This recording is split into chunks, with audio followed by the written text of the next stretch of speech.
আমার টিভির দর্শকবৃন্দ, সাবেক প্রধানমন্ত্রীর দেশনেত্রী, সাবেক দুবারের প্রধানমন্ত্রী এবং খালেদা জিয়া জানা যায় সুখার্ত জনতার দল মানিক মিয়া এভিনিউতে আজ 1 ডিসেম্বর বাদ জোহর জানাজা অনুষ্ঠিত হওয়ার কথা রয়েছে।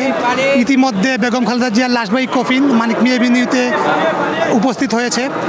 আমরা আজকে সারাদিনে এই জানাজার দাফন কাফন প্রোগ্রামটা আমার টিভির টিম আমাদের সাথে রয়েছে, সাথে সাথে সুখার্ত জনতার ঢল। অসামান্য আশীর্বাদপ্রাপ্ত একজন নেত্রী, সে একজন গৃহবধূ থেকে দেশ মা হওয়ার জন্য যে জার্নি করেছে, তার ভিতরে যে যাই বলুক, সব থেকে বেশি ছিল ত্যাগ এবং দেশপ্রেম। এবং বাংলাদেশের মুক্ত যাত্রা তার হাত দিয়েই হয়, এবং উনি এত প্রচার বিমুখ ছিলেন না।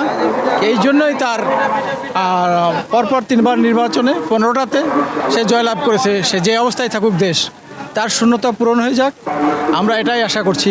আল্লাহ তাকে বেহেশতে নসিব করুক।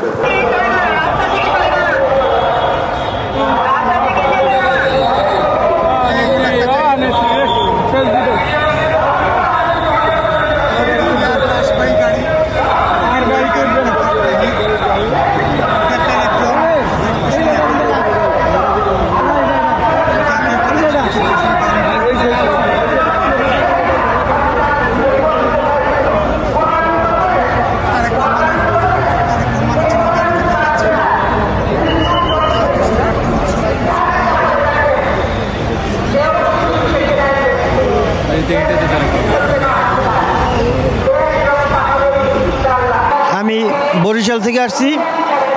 আমার বাড়ি বরিশাল গৌরনদী থানা। আমি দেশনেত্রী বেগম খালেদা জিয়ারে আমার জীবনের চেয়েও বেশি ভালোবাসি।